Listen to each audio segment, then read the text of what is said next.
الحمد لله نحمده ونستعينه ونستغفره ونؤمن به ونتوكل عليه ونعوذ بالله من شرور أنفسنا ومن سيئات أعمالنا من يهد الله فلا مضل له ومن يضلل فلا هادي له ونشهد أن لا إله إلا الله وحده لا شريك له ونشهد أن سيدنا ونبينا ومولانا محمدا عبده ورسوله أما بعد فأعوذ بالله من الشيطان الرجيم بسم الله الرحمن الرحيم قالوا إنا لله وإنا إليه راجعون آمنت بالله صدق الله مولانا العظيم وبلغنا رسوله النبي الكريم ونحن على ذلك من الشاهدين والشاكرين والحمد لله والحمد لله والحمد لله رب العالمين. قابل احترام حاضرین مجلس حضرت علامہ مولانا محمد صدیق صاحب و دیگر علماء کرام، سادات کرام، بزرگوں، دوستوں، ہم عمر ساتھیوں، عزیز بچوں، السلام علیکم ورحمۃ اللہ وبرکاتہ۔ وعلیکم السلام ورحمۃ اللہ وبرکاتہ۔ آپ کے سامنے ابھی تو بہت ہی پیاری گفتگو ہوئی، اس قابل تو نہیں کہ ان کے بعد گفتگو کروں، مگر گھر والوں کی طرف سے اشارہ ملا کہ ابھی کچھ دیر باقی ہے، اسی لیے مختصر وقت لے کر آپ کے سامنے حاضر خدمت ہوا ہوں۔ اور ان علماء کرام کے درمیان مجھ جیسا حقیر فقیر کچھ دو جملے کہے جس سے میری بھی اصلاح ہو جائے۔ اتنا بڑا پڑھا لکھا تو نہیں ہوں، اور سب سے پہلے جو آیت کریمہ تلاوت کی اسی پر کچھ باتیں آپ کے سامنے پیش کروں۔ اس سے پہلے دعا ہے کہ ہم جن کے لیے یہاں پر ایصال ثواب کی نیت سے حاضر ہوئے ہیں، مرحوم حاجی ابراہیم میاں، دعا ہے مولا تعالیٰ ان کے صغیرہ کبیرہ گناہوں کو معاف فرمائے، آمین، اور ان کی قبر پر رحم کرم کی بارش عطا فرمائے، انہیں جنت الفردوس میں اعلیٰ مقام عطا فرمائے۔ آئیے ہم آپ مل کر اہل سنت والجماعت کے قدیم دستور کے مطابق آقا نامدار، مدنی تاجدار، ہر عالم کے مالک و مختار حضور جناب احمد مجتبیٰ محمد مصطفیٰ صلی اللہ تعالی علیہ وسلم کی بارگاہ عالی شان میں مل جل کر درود پاک کا نذرانہ پیش کریں اور پڑھیں۔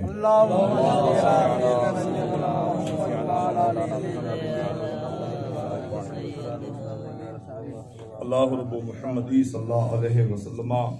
نحن عباد محمدی صلی اللہ علیہ وسلم۔ ہر ابتدا سے پہلے، ہر انتہا کے بعد، ہر ابتدا سے پہلے، ہر انتہا کے بعد ذات نبی بلند ہے ذات خدا کے بعد، ذات نبی بلند ہے ذات خدا کے بعد، دنیا میں جتنے لوگ ہیں قابل احترام، میں سب کو مانتا ہوں مگر مصطفیٰ کے بعد، میں سب کو مانتا ہوں مگر مصطفیٰ کے بعد، اور قتل حسین اصل میں مرگ یزید ہے، اسلام زندہ ہوتا ہے ہر کربلا کے بعد، اسلام زندہ ہوتا ہے ہر کربلا کے بعد، اور ہزاروں سجدے زمین حرم پہ ہو لیکن، ہزاروں سجدے زمین حرم پہ ہو لیکن، حاصل روح عبادت نہیں تو کچھ بھی نہیں، اور بتا دیا ہے نبی کے طویل سجدے نے، حسین تجھ سے محبت نہیں تو کچھ بھی نہیں، حسین تجھ سے محبت نہیں تو کچھ بھی نہیں۔ معزز سامعین، ابھی ہمارے مہمان کد سے آنے والے مولانا صاحب نے بڑی اچھی گفتگو کی، حضرت نے بھی اللہ ماشاءاللہ بڑا اچھا بیان کیا، مگر حضرت نے درمیانی گفتگو میں کہا کہ یا حسین کہنا یا رسول کہنے کے برابر، تو بے شک ذکر امام عالی مقام ذکر مصطفیٰ ہے، اور اللہ تبارک و تعالی قرآن پاک میں ارشاد فرماتا ہے کہ قالوا انا للہ و انا الیہ راجعون، کہ بے شک ہم اللہ کے مال ہیں اور ہمیں پلٹ کر اسی کی طرف جانا ہے. بے شک بے شک. اور یہ دنیا داری جو انسان غفلت میں رہ کر اپنی زندگی کو گزارتا ہے اور غفلتوں میں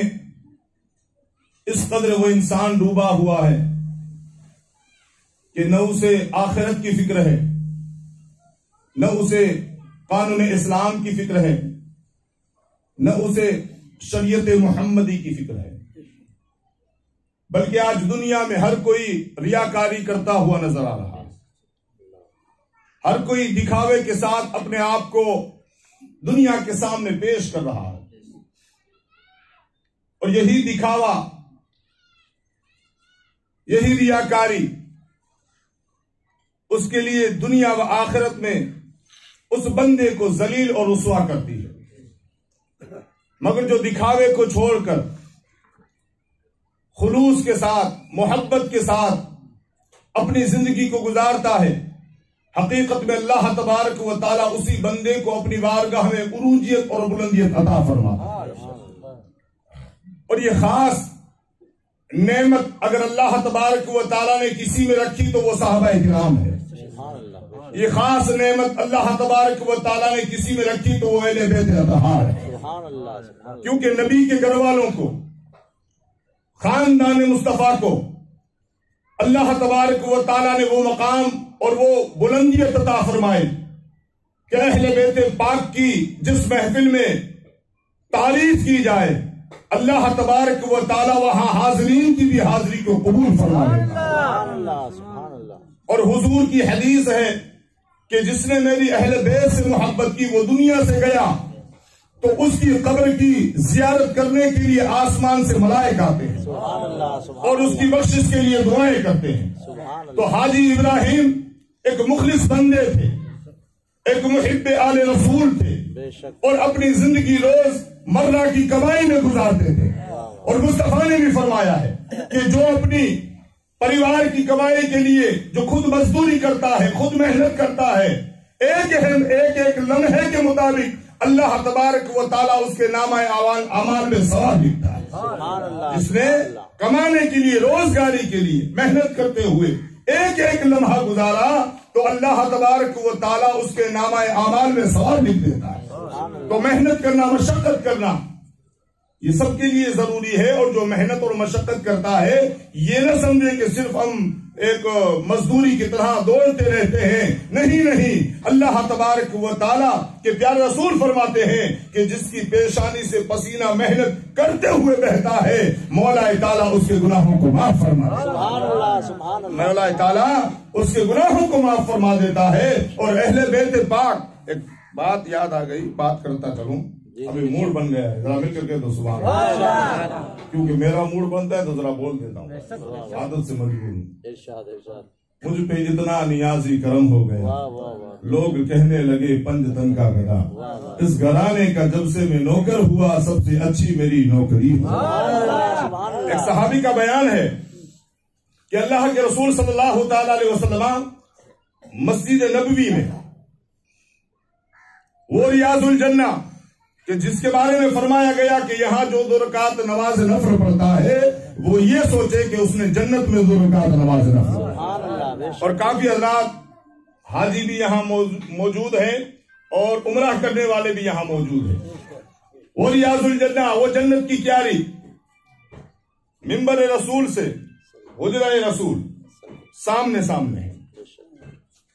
صحابہ فرماتے ہیں، عرض کرتے ہیں کہ ایک مرتبہ نماز مغرب میں ہم حضور صلی اللہ تعالی علیہ وسلم کی اقتداء میں نماز پڑھ رہے تھے، اور اسی نماز میں 1 رکعت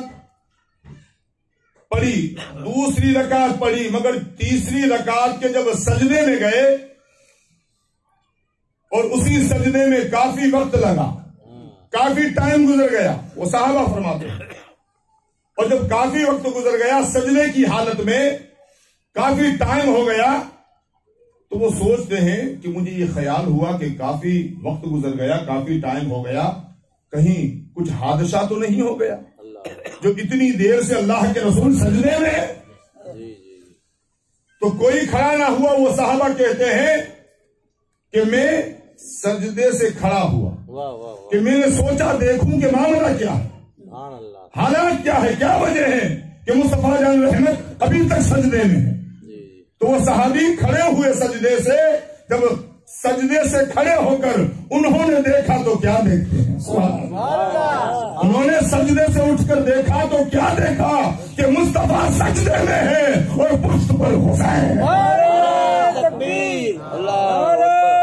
تکبیر اللہ اکبر نعرہ رسالت علماء اہل رسول زندہ باد مصطفیٰ سجدے میں ہے اور حسین پشت پر ہے۔ اسی کو شاعر کہتا ہے ہزاروں سجدے زمین حرم پہ ہو لیکن حاصل روح عبادت نہیں تو کچھ بھی نہیں، اور بتا دیا ہے نبی کے طویل سجدے نے حسین تجھ سے محبت نہیں تو کچھ بھی نہیں،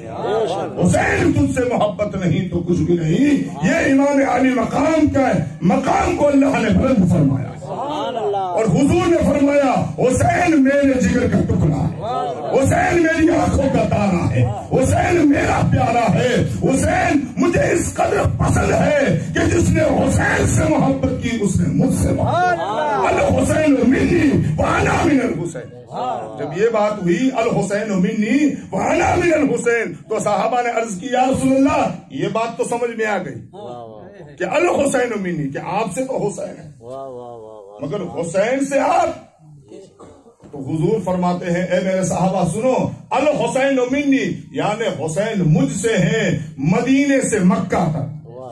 مکہ سے کربلا تک حسین چلیں گے تو دنیا کہے گی نبی کا نواسا جا رہا ہے، نبی کا بیٹا جا رہا ہے، فاطمہ کا لال جا رہا ہے، علی کا دلارا جا رہا ہے، مگر کربلا سے قیامت کے دن تک جب تک حسین کو یاد کیا جائے گا تب تک مصطفیٰ کو یاد کیا جائے گا، تب تک مصطفیٰ کو یاد کیا جائے گا۔ اور صحابہ کرام کی محبت اہل بیت سے کیسی ہے، ارشاد چند پڑھے لکھے پڑھ لیے تو اہل بیت کی تعظیم سے پریشان ہے کہ باپوں سے کیسے عزت کرے۔ اللہ تبارک و تعالیٰ سب کو توفیق عطا فرمائے۔ آمین آمین کسی نے کہنے والے نے کہا اللہ سے کرے دور تو تعلیم بھی فتنہ، جی جی اللہ سے کرے دور تو تعلیم بھی فتنہ۔ وہ تعلیم کس کام کی جو بندگی میں خلل کرے، اللہ وہ تعلیم کس کام کی جو عبادت الہی سے دور کرے، وہ تعلیم کس کام کی کہ جس تعلیم میں نہ تو خوف ہو، نہ تو حیا ہو، نہ تو شرم ہو، نہ تو ادب ہو، نہ تو خوف الہی ہو، بلکہ تعلیم تو وہ کام کی ہوتی ہے کہ جس کے بارے میں علامہ اقبال فرماتے ہیں کہ تعلیم بھلے تھوڑی ہو مگر جس کے بعد ادب ہوگا وہی کامیاب ہو۔ تعلیم بھلے تھوڑی ہو مگر ادب ضروری ہے۔ اتنی تعلیم کس کام کی کہ جو اللہ کے فرمان سے دور کرے۔ علامہ اقبال فرماتے ہیں خاموش اے دل بھری محفل میں چلانا نہیں اچھا، خاموش اے دل بھری محفل میں چلانا نہیں اچھا، ادب پہلا قرینہ ہے زندگی کے قرینوں میں، ادب پہلا قرینہ ہے زندگی کے قرینوں میں۔ تو اللہ سے کرے دور تو تعلیم بھی فتنہ، املاک بھی، اولاد بھی، جاگیر بھی فتنہ، یہ تمام چیزیں فتنہ ہی تو ہے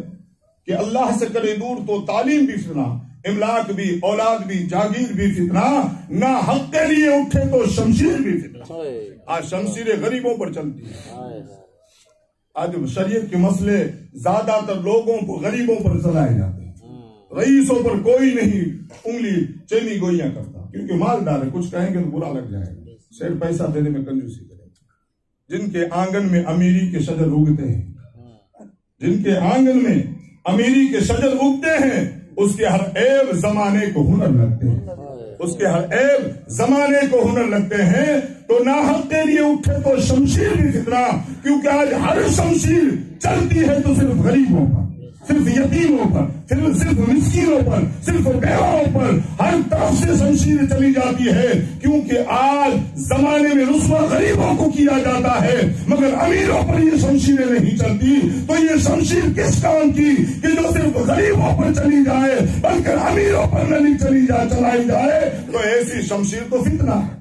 نہ حق کے لیے اٹھے تو شمشیر ہی فتنہ، ارے شمشیر ہی کیا نعرہ تکبیر بھی فتنہ۔ وہ نعرہ کس کام کا جو کربلا میں لگایا؟ ابھی مولانا صدیق صاحب نے بتایا کہ وہی کربلا میں تھے، نماز پڑھنے والے، روزے رکھنے والے، حاجی، نمازی، تسبیح پھیرنے والے، سب کچھ ان کے پاس تھا، مگر ان کے دل میں خوف خدا نہ تھا، ان کے دل میں آداب اہل بیت نہ تھا، تو ان کا کیا دھرا بالکل برباد ہو گیا، اور وہ رب کو راضی نہ کر سکے، کیونکہ رب کو راضی کرنا اس کے لیے ہے کہ جس نے نواسا رسول کو راضی کیا۔ بابا بلے شاہ فرماتے ہیں پڑھ کتاب علم دیا تے نام رکھ لیا قاضی، پڑھ کتاب علم دیا تے نام رکھ لیا قاضی، مکے مدینے گھوم آیا تے نام رکھ لیا حاجی، مکے مدینے گھوم آیا تے نام رکھ لیا حاجی، ہتھیچ لے کے تلوار تے نام رکھ لیا غازی، ارے او بھولیا تے کی کیتا جو رب نہ کیتا راضی۔ یعنی تو نے سب کچھ کیا مگر رب کو راضی نہ کیا تو تیرا سب کچھ دھڑا کا دھڑا رہ گیا۔ اگر تجھ سے رب راضی ہو گیا تو سمجھ لے دنیا میں اللہ تبارک و تعالی تجھے وہ مقام عطا فرماتا ہے کہ جسے علامہ اقبال فرماتے ہیں مٹا دے اپنی ہستی کو اگر کچھ مرتبہ چاہے یہ دانا خاک میں مل کر گلے گلزار ہوتا ہے۔ اور صحابہ کرام رضوان اللہ تعالی علیہ اجمعین جو صحابہ اہل بیت سے محبت کرتے تھے۔ ایک آخری بات بتاتے ہیں، واندو نا جب حاجی صاحب لفظ درود شریف پڑھیں گے اللہم صلی علی سیدنا مولانا محمد وعلی آل سیدنا مولانا محمد وآلہ وصحبہ والسلام علیکم یا رسول اللہ صلی اللہ تعالی علیہ وسلم۔ ایک مدینہ شریف میں کسی شخص کا انتقال ہو گیا اور ان کا جنازہ روضہ رسول کے قریب لایا گیا، کیونکہ پہلے حضور نماز جنازہ پڑھانے کے لیے آپ خود تشریف لے جاتے تھے، مگر جب آپ علیل ہوئے، آپ بیمار ہوئے تو آپ نہ نکلتے۔ صحابہ نے یہ مشورہ کیا کہ حضور علیل ہے، انہیں آنے میں کہیں تکلیف نہ ہو، اسی لیے اب جو انتقال کر جائے تو اس کا جنازہ خود حضور کے حجرے کے پاس لے جائے۔ تو آج بھی یہ مشہور ہے، آج بھی جنازہ وہیں پر لے جایا جاتا ہے، یہ اس دور سے چلا آ رہا ہے۔ تو جنازہ اس شخص کا حضور کے حجرے کے قریب لایا گیا، اور وہ وقت اس وقت میں، اس زمانے میں، اس ٹائم میں امام حسن رضی اللہ تعالی عنہ موجود تھے، حضرت امام حسن۔ جنازہ لایا گیا، تمام نماز جنازہ پڑھنے کے لیے کھڑے ہوئے ہیں، انتظار کر رہے ہیں کہ نماز جنازہ امام آئے اور نماز جنازہ پڑھائی جائے۔ کافی بزرگ شخص بھی تھے، پیر مرد بھی تھے، صحابہ بھی تھے۔ تھوڑی دیر ہوئی کہ نبی کے نواسے امام حسن تشریف لائے، امام حسن تشریف لائے، اور جب امام حسن تشریف لائے تو آپ نے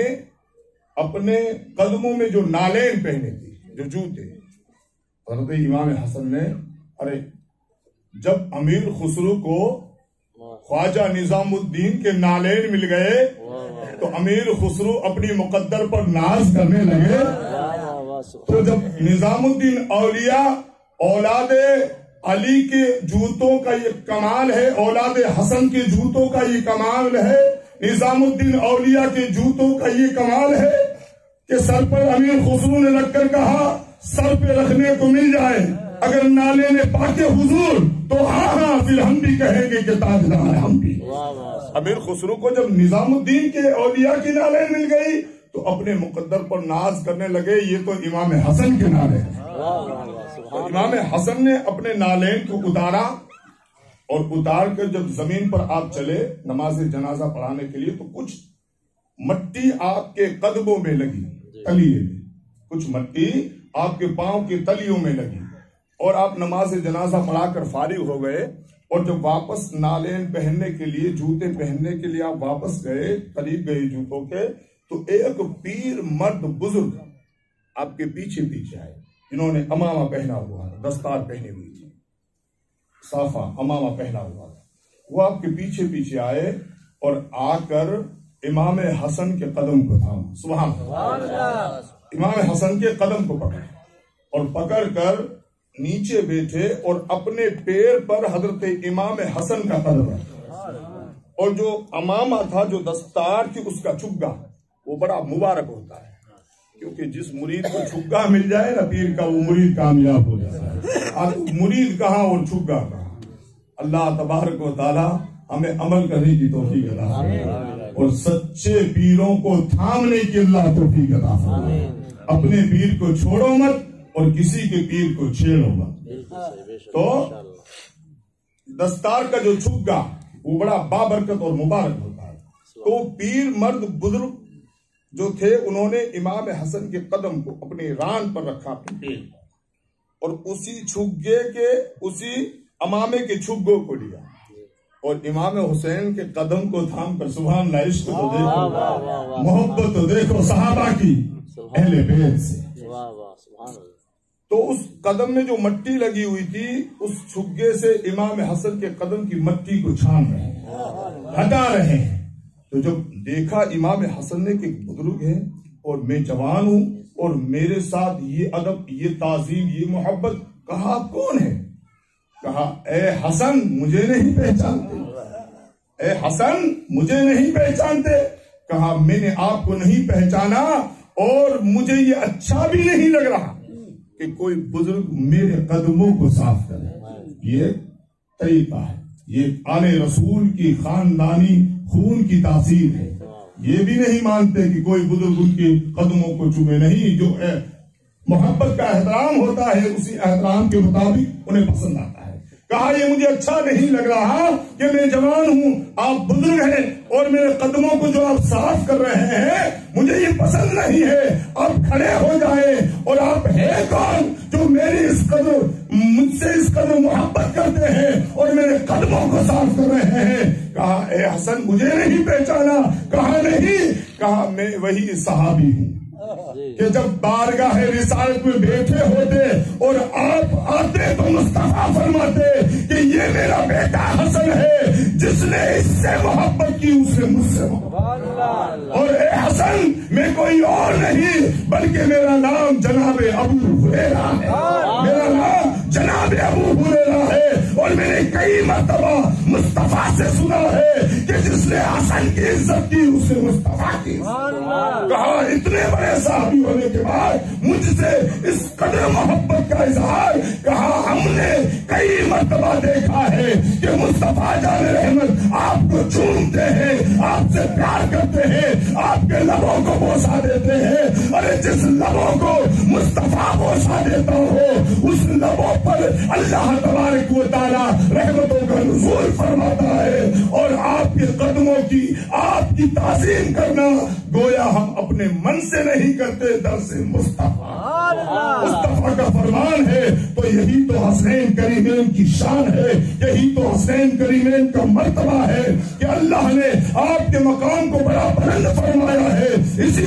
اسی کو چلتے ہوئے آخری بات بتاتا چلوں کہ ایک مرتبہ امام حسین نانا کی بارگاہ میں ہے، عرض گزار ہے اے نانا میں کتنا مقدر والا ہوں کہ میرا چولہا جبرائیل نے جلایا ہے، میرا چولہا فرشتوں کے سردار جبرائیل نے جلایا ہے۔ تو مصطفیٰ مسکراتے ہیں اور مسکرا کر فرماتے ہیں اے حسین تم سے مقدر والے تو تمہارے بابا مولا علی ہے۔ کہا وہ کیسے؟ کہا اس لیے کہ تمہارا جھولا جلانے والے جبرائیل تھے اور تیرے بابا علی کا جھولا جلانے والے احمد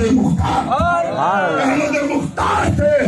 انہوں نے یعنی میں نے تیرے بابا علی کا جلایا ہے۔ تو یہ خاندان میں پنجتن ہے، بے دم یہی تو پانچ ہے مقصود کائنات، بے دم یہی تو پانچ ہے مقصود کائنات، خیر النساء حسن و حسین مصطفیٰ علی، اور خود بھوکے رہتے ہیں اوروں کو کھلا دیتے ہیں۔ کیسے صابر ہے محمد کے گھرانے والے، کیسے صابر ہے محمد کے گھرانے والے، جس نے اہل بیت سے محبت کی وہ آزمایا جائے گا، تکلیفیں ہوگی، مگر کبھی کبھی وہ زمانے کا حور کا غلام بھی بن سکتا ہے۔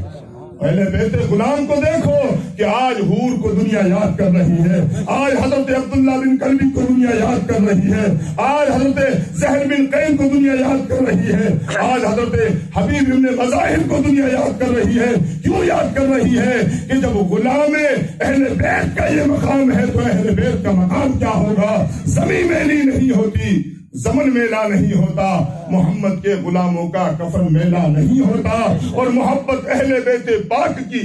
جس دل میں پنہا ہو سدا شفاف رہتا ہے وہ من میلا نہیں ہوتا. اللہ ہماری گفتگو کو اپنی بارگاہ میں قبول فرمائے. ندا تھی کہ سردار تشریف لاؤ، شہنشاہ ابرار تشریف لاؤ، نکل جائے محفل سے جو بے ادب ہو، اٹھو تاکہ تعظیم محبوب اب ہو.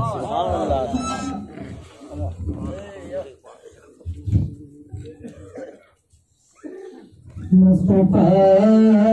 جانے رہے